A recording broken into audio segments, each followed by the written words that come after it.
जय हिंद साथियों। पुनः ऑनलाइन क्लास में हम संस्कृत आधारित विविध प्रश्नों को लेकर के उपस्थित हैं। जगत शब्द का कौन सा रूप 3 विभक्तियों में एक सा रहता है? तो वो है जगत भ्याम। इसी की व्याख्या के साथ हम लोग प्रारंभ करेंगे।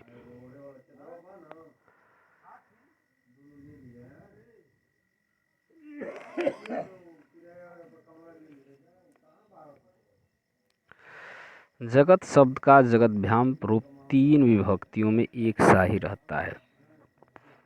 वस्तुतः जगत शब्द के तृतीया, चतुर्थी और पंचमी विभक्ति के द्विवचन रूप जगत भ्याम ही होता है। अगला प्रश्न है, जगत शब्द का रूप में कौन सा वचन है? जगतः शब्द तो क्या होता है? एक वचन। सरितीय शब्द रूप में कौन सी विभक्ति है? तो चतुर्थी विभक्ति है।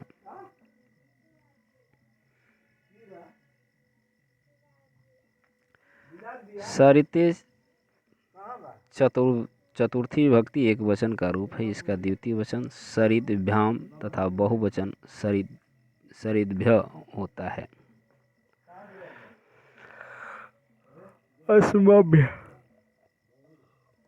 अस्मभ्यम रूप है। ये अस्मद का चतुर्थी बहुवचन का है। अस्मद शब्द के चतुर्थी बहुवचन रूप का अस्मभ्यम न, तृतीया विभक्ति का रूप मया, षष्ठी एक वचन का रूप मम में तथा षष्ठी बहुवचन रूप अस्माकम न है।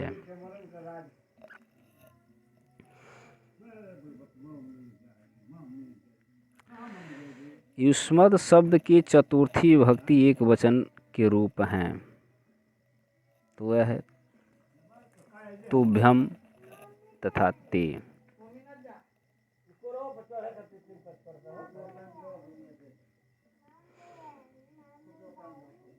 युष्मद शब्द की चतुर्थी विभक्ति एक वचन के रूप तुभ्यम तथा ते युष्मद रूप हैं। इस प्रकार हैं, जैसे है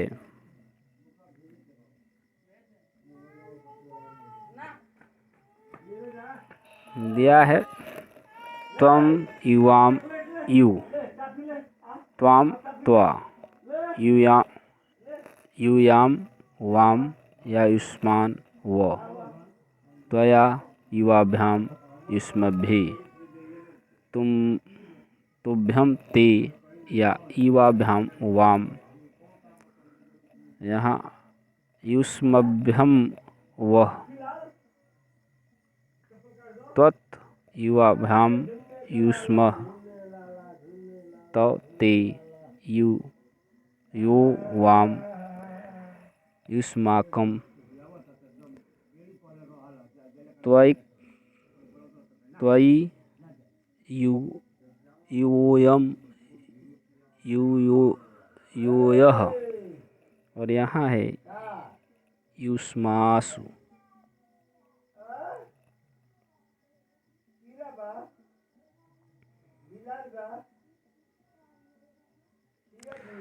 अस्मद शब्द की तृतीया विभक्ति के रूप हैं।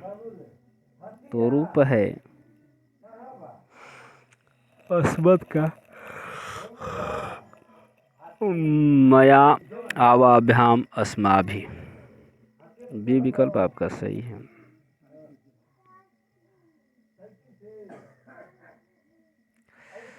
अस्मद शब्द के तृतीया विभक्ति के रूप हैं मया आवाभ्याम अस्माभि, अहम आवाम वयम प्रथमा विभक्ति, मत आवाभ्याम अस्मतः पंचमी विभक्ति, मम में आवयो नौ अस्माकम नः षष्ठी विभक्ति के रूप हैं।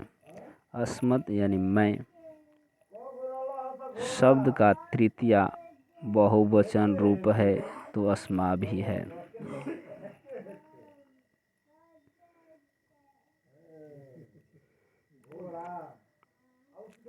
अस्मत् शब्द के पंचमी विभक्ति के दिए हुए रूपों में गलत कौन सा है? तो अस्मत् शब्द के पंचमी विभक्ति में दिए हुए रूपों में कौन सा गलत है? तो गलत है अस्मभ्यम।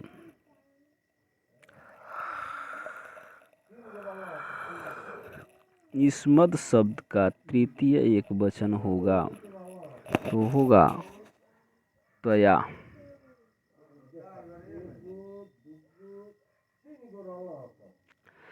इस्मत् शब्द का तृतीय विभक्ति एक वचन में त्वया होगा त्वम। युष्मत् शब्द का प्रथमा विभक्ति एक वचन का रूप है त्वाम। युष्मत् शब्द का तृतीय विभक्ति एक वचन का रूप है, जबकि इसका द्वितीय वचन में युवाम वाम तथा बहुवचन में युष्मान व रूप होता है। त्वत् युष्मत् शब्द का षष्ठी विभक्ति एक वचन तथा बहुवचन में युष्मत् रूप हो जाता है।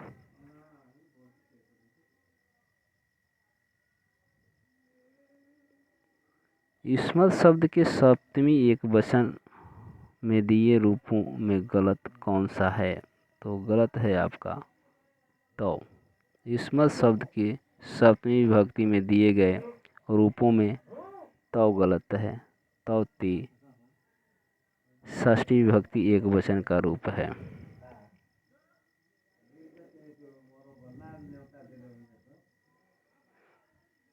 युष्मत् शब्द का षष्ठी एक वचन में रूप होगा तो क्या होगा? तो होगा।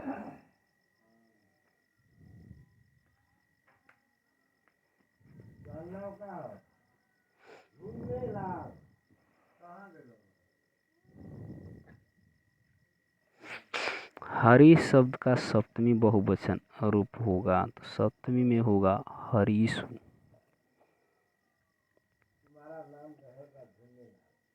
हरि शब्द का सप्तमी बहुवचन का रूप हरीषु है, जबकि इसका एक वचन हरौ द्विवचन हरियो रूप होता है। हरिभ्यः तृतीया एक वचन का रूप है, इसका एक वचन में हरिणा द्विवचन में हरिभ्याम रूप होता है। हरिण द्वितीया बहुवचन का रूप है, इसका एक वचन हरिम तथा द्विवचन में हरि है। हरि पंचमी एवं षष्ठी एक वचन का रूप है।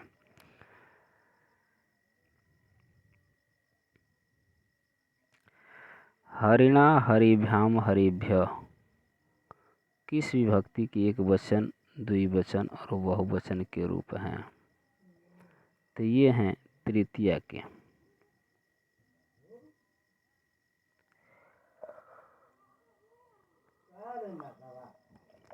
हरि शब्द का चतुर्थी एक वचन का सही रूप तो होगा तो वो होगा हरि। हरि शब्द के चतुर्थी विभक्ति एक वचन का सही रूप हरिये है, जबकि द्विवचन में हरिभ्याम और बहुवचन में हरिभ्य रूप होता है।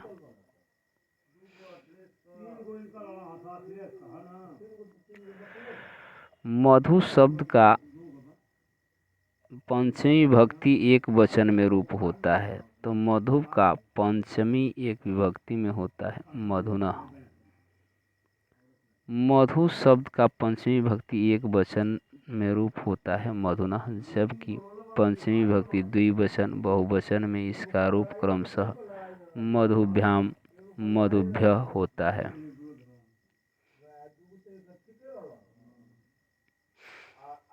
ईदम शब्द स्त्रीलिंग के तृतीया विभक्ति एक वचन का रूप होगा तो ये होगा आपका अन्य।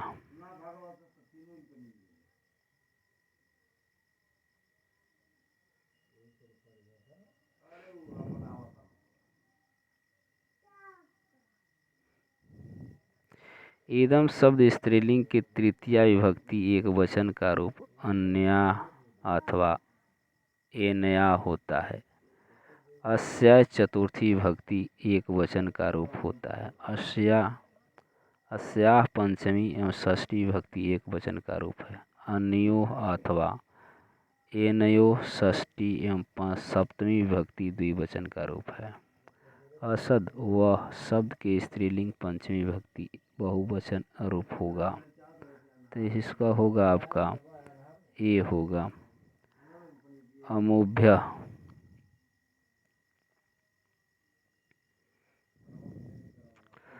अमुभ्यः असद वह शब्द के स्त्रीलिंग चतुर्थी एवं पंचमी विभक्ति बहुवचन रूप है। अमुष्याः पंचमी एवं षष्ठी विभक्ति एक वचन का रूप है। अमुः प्रथमा एवं द्वितीया विभक्ति बहुवचन। अमुआ अमुया तृतीया विभक्ति एक वचन रूप है। सर्वस्य रूप है।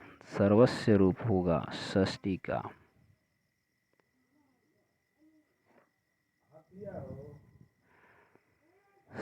सर्व माने सब, सर्वनाम पुल्लिंग एवं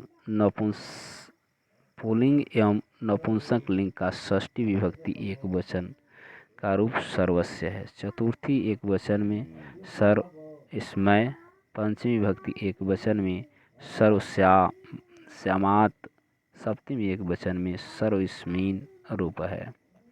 वारी शब्द का द्वितीय वचन होगा, तो वारी शब्द का द्वितीय वचन होगा वारिणी।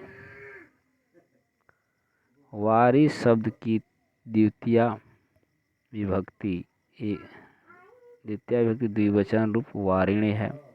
इसका एक वचन वारी तथा बहुवचन वारिणी होता है। पितृ शब्द के सप्तमी विभक्ति के तीनों वचनों के रूप क्रमशः होते हैं। तो ये होता है पितरी, पितरो, पितृषु।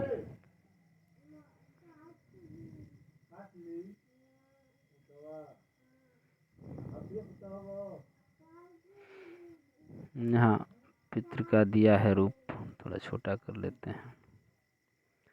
रूप ऐसे दिया है पिता पितरो पित्र, पितरम पितरो पितॄन्, पित्रा पितृभ्याम पितृभिः, पित्रे पितृभ्याम पितृभ्यः, पितुः पितृभ्याम पितृभ्यः, पितुः पित्रो पितॄणाम, पितरि पितरो पितृषु, हे पिता हे पितरो हे पितर। इस प्रकार पितृ शब्द की सप्तमी विभक्ति के तीनों वचनों के रूप क्रमशः पितरि, पितरो, पितृषु है। यहाँ से धातु रूप है, मिलान करना है हमको, छोटा कर लेते हैं।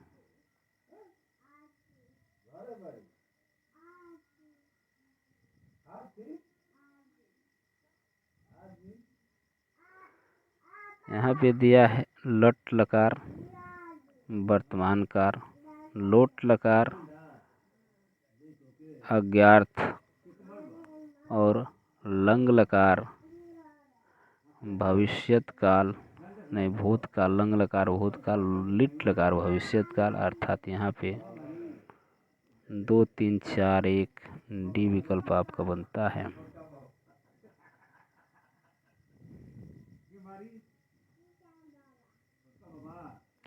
लट लकार वर्तमान काल, लोट लकार अज्ञार्थक, लंग लकार भूतकाल अनद्यतन भूत, लिट लकार भविष्यत काल।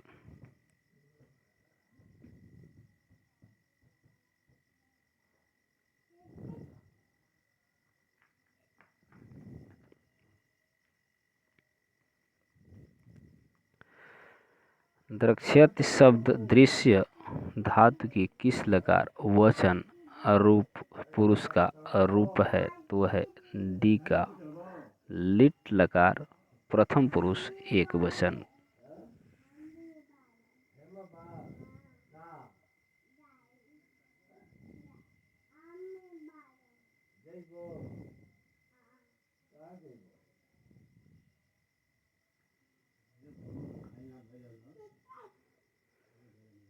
दक्ष द्रक्ष्यति शब्द दृश्य धातु के लिट लकार प्रथम पुरुष एक वचन का रूप दृश्य पश्य का अर्थ देखना होता है। पश्य धातु है।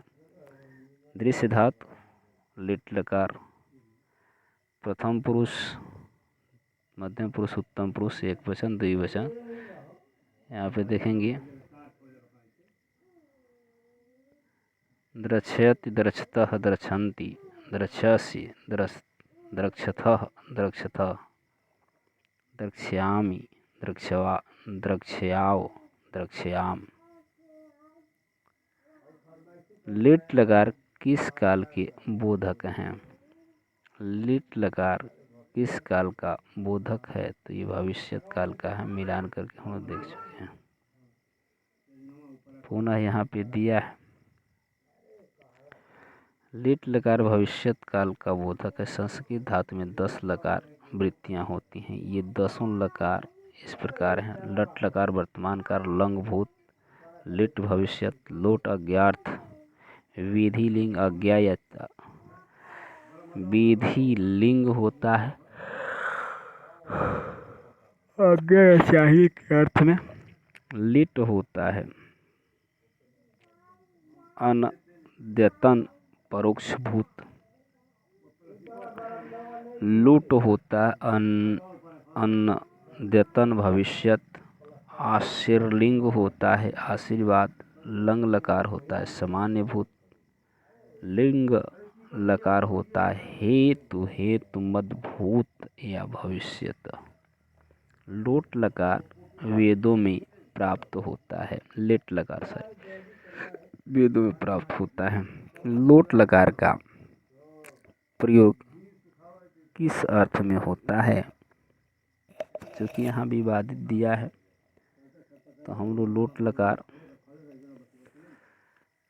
आज्ञा आशीर्वाद के लिए दिया गया है इसमें, लेकिन इसका होता है उत्तर में केवल आज्ञा के अर्थ में होना चाहिए था। अभी ऊपर हम लोग देखे हैं लोट लगा आज्ञा के अर्थ में। इसका आपका होना चाहिए आज्ञा के अर्थ में, लेकिन यहाँ पे विकल्प नहीं दिया गया है तो इस विकल्प को हम लोग छोड़ते हैं। आगे चलते हैं। वेत्सित आख्यातः पद में कौन सा लकार है? तो यहाँ है लट। तो आज के लिए बस इतना ही। पुनः अगली वीडियो में इसके आगे प्रश्न लेकर के उपस्थित होंगे। तब तक के लिए धन्यवाद। वीडियो को लाइक शेयर और चैनल को सब्सक्राइब करें।